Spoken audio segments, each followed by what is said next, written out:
प्यारे विद्यार्थियों, आप सभी को मेरा नमस्कार। मैं डॉक्टर नेमीचंद कुमावत, सहायक आचार्य हिंदी विषय, राजकीय महाविद्यालय की आपकी इस बीए पार्ट सेकेंड विषय हिंदी साहित्य के प्रथम प्रश्न पत्र की आज की इस ऑनलाइन कक्षा में मैं आप सभी का हार्दिक अभिनंदन और स्वागत करता हूं।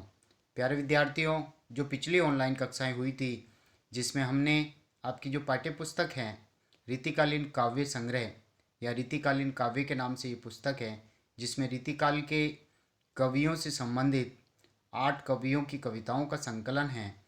और इस पाठ्य पुस्तक के आरंभिक 4 अध्यायों का हम अध्ययन कर चुके हैं। प्रथम अध्याय केशवदास जी, दूसरा अध्याय बिहारी जी, तीसरा अध्याय गणानंद और चौथे कवि देवदत्त की कविताओं का हम अध्ययन कर चुके हैं। उनकी कविता और सवैयों का हम विस्तार से अध्ययन, और पिछली ऑनलाइन कक्षाओं में हमने 3 मॉडल आंसरों पर भी काफ़ी विस्तार से चर्चा की है कि किस तरह से आपको मुख्य परीक्षा में उत्तर लिखने हैं। पिछली हाल ही की एक ऑनलाइन कक्षा से हमने आपका 5वां अध्याय, इस पाठ्य पुस्तक में 8 अध्यायों में से 4 को हम पढ़ चुके और 5वां अध्याय हमने हाल ही की ऑनलाइन कक्षा से आरंभ किया था, जिसमें हमने कवि सेनापति के कर्तृत्व और व्यक्तित्व पर हमने चर्चा करते हुए सेनापति जी के राम वंदना से संबंधित इस प्रथम पद का हम पिछले ऑनलाइन कक्षा में अध्ययन कर चुके हैं। आज हम इस राम वंदना से संबंधित इस दूसरे पद का अध्ययन करेंगे, साथ ही दूसरा, तीसरा और चौथा यानी 3 पदों का हम आज की इस ऑनलाइन कक्षा में अध्ययन करेंगे। तो आइए हम आरंभ करने जा रहे हैं दूसरा पद, जो प्रभु श्री राम की वंदना से संबंधित हैं। कवित रत्नाकर इस रचना से सेनापति कवि एक राम भक्त कवि भी ठहरते हैं। तो देखिए, हम आरंभ करते हैं। धाता जाही गावे कछु मरम ने पावे ताही। धाता यानी विधाता, यानी यहाँ सेनापति कवि कह रहे हैं कि प्रभु श्री राम की जो महिमा का जो वर्णन है, उनकी उदारता, उनकी महिमा, उनकी गुणों का वर्णन विधाता स्वयं अर्थात ब्रह्मा जी भी उनका वर्णन करते आ रहे हैं, लेकिन उनका वर्णन अवर्णनीय है। उनके अपार गुणों का वर्णन नहीं किया जा सकता, इसलिए ब्रह्मा जी भी उनके रहस्य तक नहीं पहुंच पाए हैं, उनके किसी मर्म को उन्होंने प्राप्त नहीं किया है। कैसे के रिझावे, जब स्वयं विधाता ब्रह्मा जी भी उनके रहस्य तक नहीं पहुंच पाए, उनके अपार गुणों का वर्णन कर पूर्णतः नहीं कर पाए हैं, तो ऐसे प्रभु श्री राम के इस महिमाओं से मंडित इस व्यक्तित्व का वर्णन करते हुए उनके प्रभु श्री राम को, अपने इष्ट को कैसे मनाया जा सकता है, कैसे प्रसन्न किया जा सकता है। यानी न तो इतनी शक्ति जीवा में है, न वचन शक्ति में है, कोई भी इनका वर्णन नहीं कर सकता। इसलिए सेनापति कवि कह रहे हैं, इसलिए तो इनकी महिमा के सामने तो चुप रहना ही अच्छा है, मौन धारण करना ही अच्छा है। रसना को पाई, यानी रसना यानी जीभ को हमने प्राप्त कर रखा है। जीभ सबके पास है। पाई वचन शक्ति बिन, लेकिन कहने की शक्ति नहीं है। यानी जीवा होते हुए भी प्रभु श्री राम के संपूर्ण गुणों का वर्णन करने में हम सक्षम नहीं हो पाते हैं, या इसको ऐसे भी कह सकते हैं कि जीवा होते हुए भी उनका वर्णन करते करते वचन शक्ति समाप्त हो जाती है। राम गुण गान तो मन अकुलाइए, इसलिए प्रभु श्री राम जीवा होते हुए भी उनके गुणों का वर्णन करते करते वचन शक्ति समाप्त हो जाती है। इसलिए यहाँ सेनापति कवि कह रहे हैं कि प्रभु श्री राम के इन महिमा मंडित गुणों का गुणगान करते करते जब वह अवर्णनीय रह जाते हैं, पूरी तरह से हम सक्षम नहीं हो पाते, अपने इष्ट को पूरी तरह से नहीं जान पाते, उनकी महिमा और गुणों का वर्णन हम नहीं कर पाते हैं, तो केवल पश्चाताप में हमारा मन व्याकुल रहता है, पश्चाता रहता है, अकुलाता रहता है। जैसे बिन अनल सलील ही को दीपक हैं, जैसे बिन अनल उदाहरण दिया यहाँ पर, बिन अनल यानी बिना आग का, जैसे एक दीपक हम जलाते हैं, सलील ही को दीपक यानी जिस दीपक में हम तेल जला करके या घी जला करके दीपक जलाते हैं, रोशनी करते हैं, उस दीपक में हम तेल की जगह जल का दीपक हम जलाते हैं, और बिना आग का ये दीपक है। दीप्ति निदान भान को भलो मनाइयो, दीप्ति का खजाना यानी प्रकाश का जो खजाना है सूर्य, तो सूर्य को जल का दीपक जला करके दिखाने के समान है।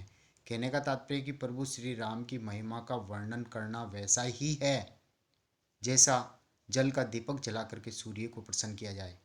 तो जल के दीपक से सूर्य प्रसन्न नहीं हो सकता, उसी तरह से प्रभु श्री राम की संपूर्ण महिमा का गुणगान भी एक सामान्य मनुष्य उनका वर्णन नहीं कर सकता। जब विधाता भी उनके गुणों का वर्णन करते करते कोई पार नहीं हो पाते हैं, अपार गुणों का वर्णन नहीं हो सकता, तो सामान्य मनुष्य के तो वश की बात ही नहीं है।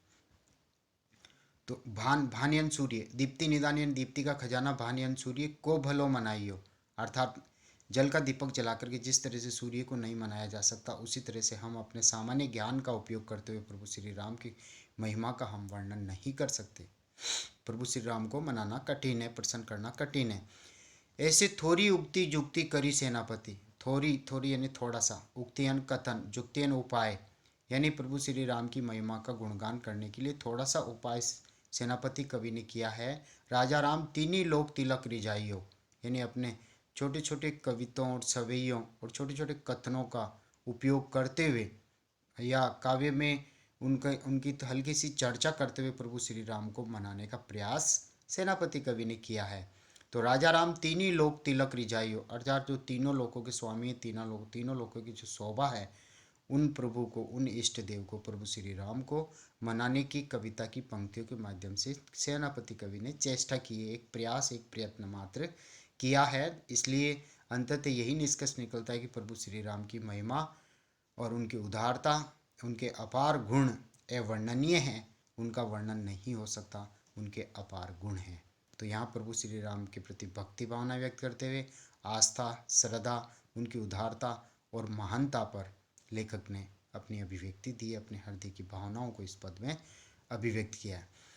अगले तीसरे पद की ओर हम चलते हैं और तीसरा पद है ऋतु वर्णन से संबंधित। देखिए ऋतु वर्णन, यहाँ जेठ नजीक आने, जेठ का महीना यानी जो संवत की जो 12 महीने हैं, चैत्र से शुरू होते, चैत्र, वैशाख, ज्येष्ठ, आषाढ़, श्रावण, भाद्रपद, आश्विन, कार्तिक, मार्गशीर्ष, पौष, फाल्गुन, इस तरह से 12 महीने हैं।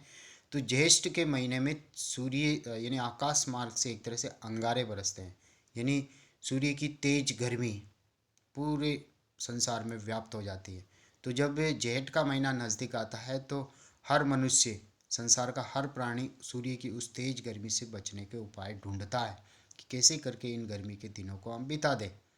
तो देखिए लोग उपाय करते हैं गर्मी के दिनों में, इस जेठ के महीने में गर्मी से बचने के।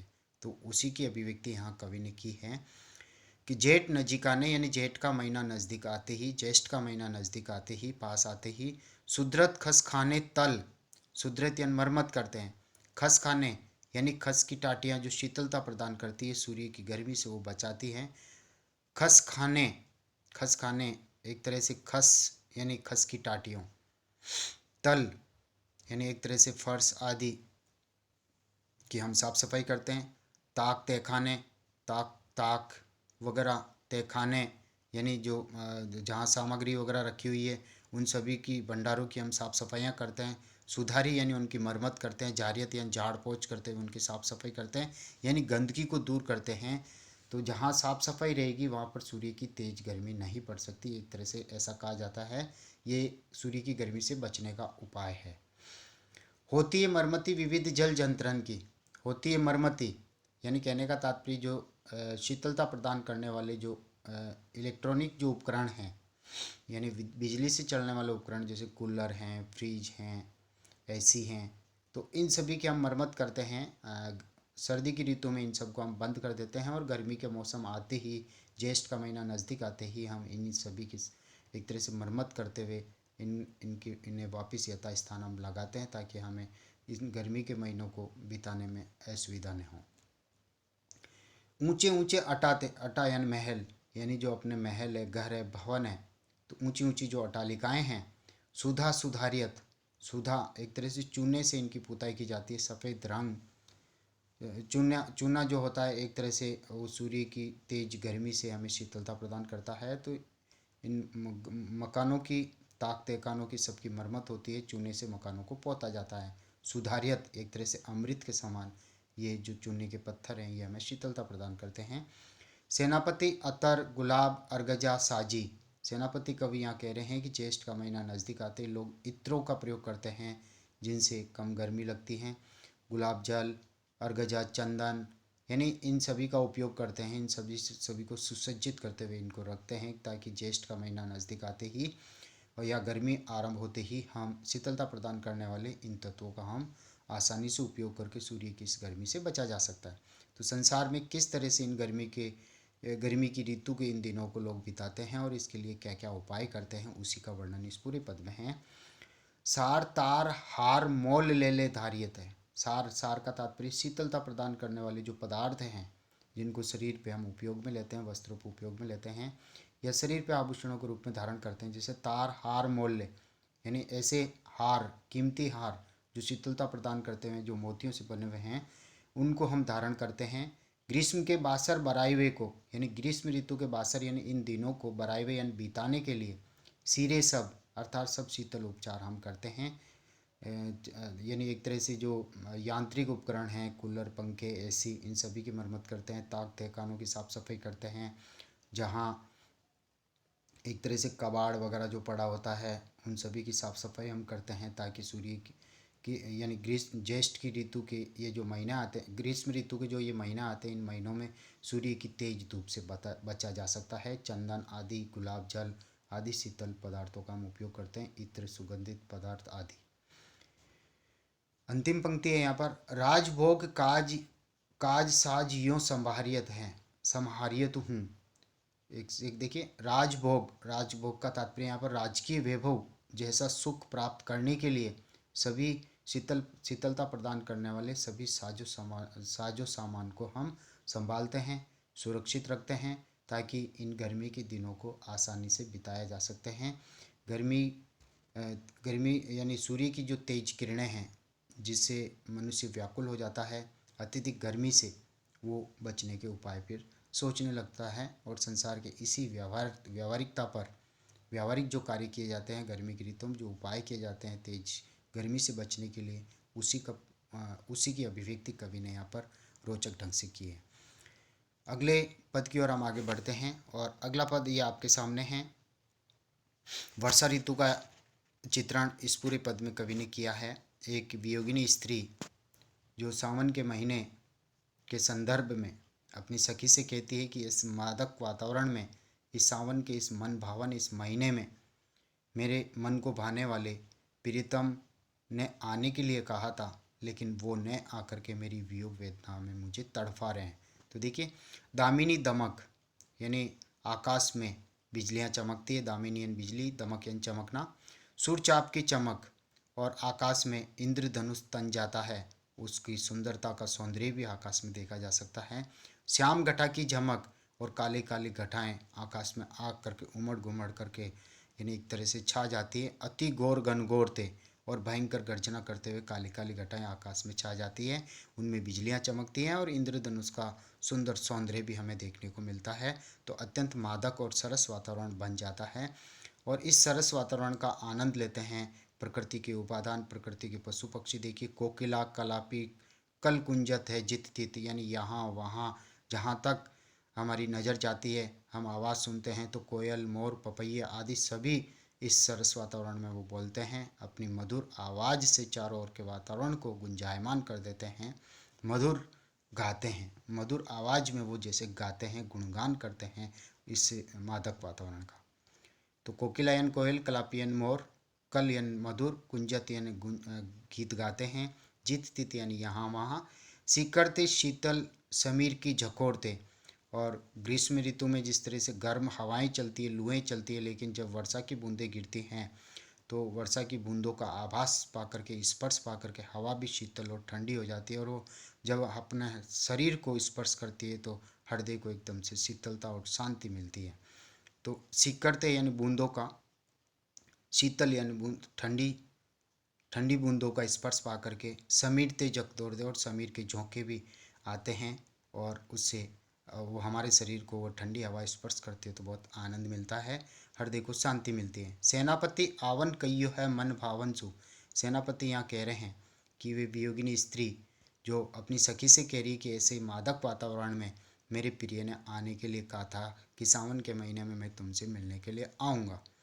लग्यो लग्यो तरसावन वीरे जुड़ जोड़ते, और प्रियतम के न आने के कारण ये सावन का महीना जो है प्रियतम से वियोग वेदना के लिए एक तरह से मिलन में तरसा रहा है। और जब तक प्रिय से मिलन नहीं होता तब तक ये वियोग वेदना के इस बुखार से, इस ज्वर से वह नायिका तड़प रही है, वो वियोग वेदना में जल रही है। आयो सखी सावन, हे सखी सावन का महीना आ गया है। इस वर्षा ऋतु में, इस सावन के महीने में अत्यधिक सरसता बढ़ जाती है और काम भावना स्त्रियों को जिस तरह से पीड़ित करती है।